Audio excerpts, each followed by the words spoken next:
droit à l'eau et droit à l'assainissement. L'assainissement, c'est un petit peu complexe parce que, premièrement, c'est un sujet qui est tabou. Quand on parle de défécation, quand on parle d'excréments humains, on se rend bien compte que dans beaucoup de sociétés, c'est difficile de parler de ces sujets-là. On traite vraiment de l'intimité. Et pourtant, c'est absolument fondamental sur la santé publique. Tout à l'heure, on a vu des chiffres, je crois que c'est plus d'1 billion de personnes dans le monde qui pratiquent la défécation ouverte.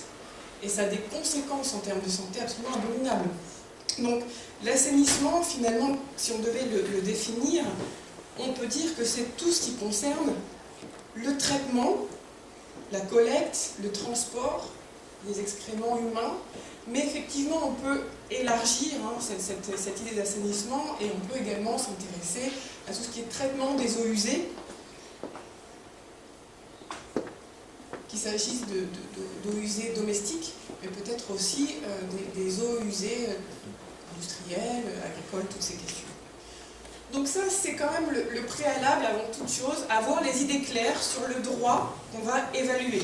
Vous faites un EPU, vous vous intéressez au droit à l'eau, il faut absolument savoir ce qu'est le droit à l'eau. Vous vous intéressez au droit à l'éducation, il faut que vous sachiez absolument ce qu'on entend par droit à l'éducation. Alors comme je vous disais, depuis la définition du comité, dans l'observation générale 15, on avait plusieurs critères.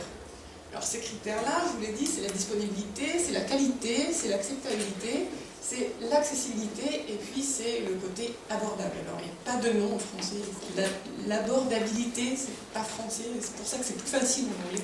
Affordability, c'est plus simple, ça sort mieux. Alors, on va dire le caractère abordable.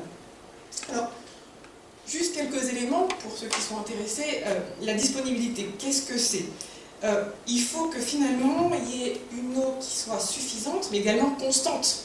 Parce que qu'est-ce qui se passe? Et un des éléments que vous pouvez évaluer, c'est que dans certains pays, on vous dit oui, il n'y a pas de souci, on est une compagnie des eaux. Oui, mais vous vous rendez compte que sur 24 heures, il y a 12 heures de coupure d'eau. Là, il y a un petit problème de disponibilité. Donc, il faut qu'il y ait une eau disponible, suffisante, constante, pour les usages personnels et domestiques, qui sont finalement la consommation au quotidien, votre assainissement individuel, donc le droit de se laver, le lavage du linge, la préparation de la nourriture, parce que finalement l'eau, elle rentre en considération pour tous les besoins d'un ménage.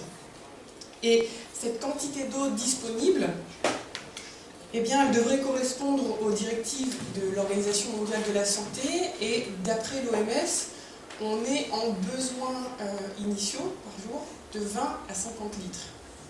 Alors, autant vous dire que quand l'OMS parle de 20 litres, c'est absolument dérisoire. Le minimum, c'est 50 litres. Si vous faites un petit état des lieux des jurisprudences nationales un petit peu partout autour du monde, les juges ont déterminé que 50 litres, c'était la quantité minimale dans le cas du droit à l'eau et à l'assainissement. Ce qui se passe donc, et c'est intéressant, c'est que vous êtes une compagnie des eaux privées, et vous avez une personne qui ne paye pas sa facture, eh bien, le juge va pouvoir contraindre cette compagnie privée à dire, écoutez, certes, la personne ne paye pas sa facture, mais vous avez l'obligation de fournir 50 litres. Alors là, c'est quand même un point, on pourrait ouvrir le débat sans fin sur ce côté-là, mais on va se poser la question de la privatisation et de l'eau. Mais c'est vrai que demain matin, la meilleure manière de résoudre le problème des droits de l'homme, en 2014, c'est peut-être de réussir à contraindre les compagnies privées. J'ai rien contre les compagnies privées, mais il n'empêche que si demain matin, on arrive à contraindre toutes ces grosses entreprises aux droits de l'homme, on va faire un pas significatif. Alors, en ce qui concerne la qualité de l'eau, alors bien évidemment, elle doit être potable et surtout, elle ne doit présenter aucun danger pour la santé humaine. Et quelque part, c'est la même chose pour les sanitaires. Des sanitaires d'une qualité suffisante. Je ne sais pas si vous imaginez qu'on vous fait des sanitaires, c'est un trou au fond du jardin et qu'il y a des risques que vous tombiez dans le trou, vous vous rendez bien compte que là, on a un problème.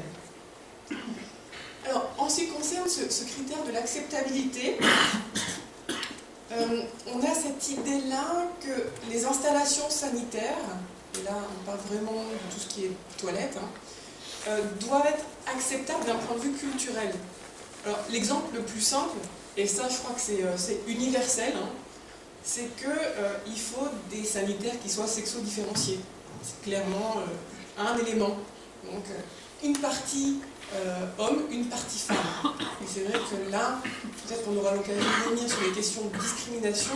C'est vrai qu'en ce qui concerne l'assainissement, on a vraiment des difficultés pour les femmes.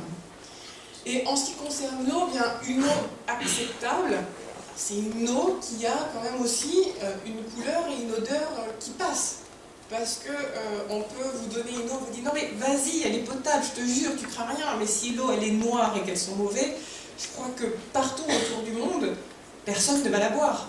Et là, on a un vrai problème. Et enfin, le dernier élément, c'est le caractère abordable de l'eau. Et on a l'idée, hein, telle que ça a été développé par la jurisprudence, que le paiement de votre facture d'eau, ça ne doit pas mettre en danger finalement les autres espaces de budget. C'est-à-dire que vous devez pouvoir maintenir, même en payant votre facture d'eau, votre capacité à payer votre loyer, à payer votre alimentation, à payer votre santé. Donc ce sont ces éléments-là. Donc voilà en quelques mots quels sont les critères du droit à l'eau. Ensuite, bien évidemment, s'ajoutent ces critères qui sont plus généraux à tous les droits de l'homme. Et ça, vous pouvez l'appliquer sur tout. Hein. Par exemple, le droit à l'éducation, un autre droit économique, social et culturel très important. Bien, la fourniture de l'eau ou de l'éducation, ça doit se faire de manière non discriminatoire. Alors bien évidemment, là, en ce qui concerne l'eau, on parle de la discrimination entre hommes et femmes, mais pas seulement. En ce qui concerne l'eau, on a une vraie difficulté entre les zones urbaines et les zones rurales. Dans pas mal d'États, on vous dit non, non, nous on n'a pas de souci avec la gestion de l'eau. Oui, c'est vrai, dans les villes. Vous allez dans les campagnes, c'est pas du tout la même chose. Et puis, je vous en ai parlé tout à l'heure dans le cas des pays notamment occidentaux, je pense à toutes les populations marginalisées. Et voilà, on ne va pas aller plus loin, hein. On a un mandat spécial sur la question de la pauvreté aux Nations Unies, les droits de l'homme. Oui, les populations les plus pauvres sont les populations les plus touchées par le manque à l'eau. Et vous vous rendez bien compte du cercle vicieux de la chose. Vous êtes pauvre, vous n'avez pas accès à l'eau, vous avez donc une mauvaise santé, vous êtes malade, vous ne pouvez pas travailler, et voilà, on ne s'arrête plus. L'autre principe que vous connaissez également, c'est la participation. On part donc du principe que lorsque, notamment au niveau local, votre commune va élaborer une politique de l'eau, le premier élément qui semble assez basique, c'est que les populations les premières concernées, c'est-à-dire vous, hein, les consommateurs, eh bien, vous puissiez dire « oui, je suis d'accord, non, je ne suis pas d'accord ».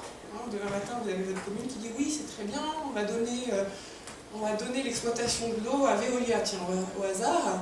Bon, vous avez votre mot à dire, peut-être que vous pouvez regarder, dire « non, mais Veolia pratique des tarifs absolument aberrants qu'on ne pourra pas payer ». Non, on s'oppose. Et bien évidemment, participation va avec information. Vous ne pouvez pleinement participer que dès lors que vous avez accès à l'information. Quand on travaille sur certains pays à Waterlex, nous, déjà, en mettant quelqu'un sur le terrain pendant 6 mois, qui va aller au ministère, qui va aller rencontrer les gens, on a du mal à avoir accès à l'information. Et à la fin, on se dit, mais finalement, qu'est-ce qui se passe pour le citoyen lambda? Si au bout de 6 mois, on a eu du mal, alors qu'on a quand même certains passe-droits, puisqu'on peut aller dans les ministères, on se pose quand même des questions. Bien évidemment, un autre élément, c'est celui de la responsabilité. Il faut que les décisions qui soient prises au niveau de l'eau, eh bien, les autorités puissent en rendre compte. Et vous, en tant que citoyen, il faut être capable de pouvoir finalement aller devant un juge. Et enfin, le dernier élément, c'est le développement durable. Et c'est vrai que ça, c'est quelque chose qui s'applique particulièrement au droit à l'eau, à l'assainissement. Si vous avez un État qui vous dit non, non, mais nous, on n'a pas de problème, et qu'ils sont en train de vider toutes les sources d'eau de leur État, on a un souci. Finalement, quel est l'intérêt d'avoir de l'eau aujourd'hui si vous savez que vos enfants, vos petits-enfants, finalement, vont se retrouver avec une situation de pénurie? Donc, bien évidemment, en ce qui concerne l'eau, ça s'inscrit également dans le développement durable. Il me reste finalement plus beaucoup de temps, déjà. Si, encore un petit peu. Alors, avant de s'interroger vraiment à la méthode que nous, on applique pour faire une évaluation de la mise en œuvre du droit à l'eau et à l'assainissement par un État, je voudrais soulever quelques idées préconçues sur le droit à l'eau, parce que au moment de l'EPU, c'est assez souvent que vous avez un État qui d'ailleurs peut-être en toute bonne foi va vous dire « Oui, mais moi je voudrais bien mettre en œuvre le droit à l'éducation, je voudrais bien mettre en œuvre le droit à l'eau, mais vous comprenez, c'est cher par exemple. » Ça c'est la première idée préconçue qui vient, la deuxième. Alors la première idée qui revient assez souvent par les États, oui mais vous comprenez, nous on n'a pas assez d'eau pour garantir l'accès au droit à l'eau et à l'assainissement. Alors c'est vrai et c'est pas vrai. C'est vrai en l'état actuel. Hein. Prenez le cas par exemple du Yémen, qui déjà est un pays en stress hydrique, en pénurie hydrique. Hein. En pénurie hydrique, c'est-à-dire qu'on a à peu près moins de 700 mètres cubes d'eau disponibles par habitant. Je crois qu'ils sont à 160 mètres cubes par habitant, ce qui est strictement rien. Il faudrait quasiment être au minimum à 4000 mètres cubes par habitant pour avoir une vie à peu près décente. Ils disent oui, vous comprenez, on n'a pas assez d'eau, on ne peut pas mettre en œuvre ce plan. Oui et non, quand on voit que finalement 90% des eaux sont utilisées pour l'agriculture ou pour l'industrie, on a envie de dire, il y a de l'eau. Seulement peut-être qu'il faudrait établir un rang de priorité. Et là, il n'y a pas très longtemps, je discutais avec quelqu'un qui était de l'Équateur, et dans la constitution de l'Équateur, ils ont établi ce mécanisme-là. C'est dans la constitution. Donc l'eau est constitutionnalisée, hein, c'est un bien public. Et finalement, la constitution établit que, première priorité, l'eau doit être disponible pour les personnes, pour les besoins humains. Si tous les besoins humains sont remplis, alors deuxième étape, on peut utiliser l'eau pour les besoins agricoles, parce que bien évidemment, vous comprenez que c'est lié, hein, on a quand même besoin d'eau pour cultiver, pour pouvoir se nourrir.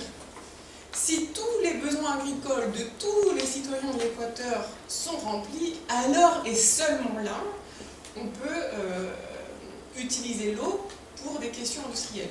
Alors bien évidemment, hein, quelqu'un avec une idéologie économique un petit peu particulière pourrait vous dire oui, mais vous comprenez, on a besoin d'industrie, on a besoin d'agriculture, parce que ça fait partie aussi du développement du pays. Oui, c'est vrai, mais n'oubliez pas quand même le facteur humain. Il faut réussir à faire finalement des arbitrages. Alors,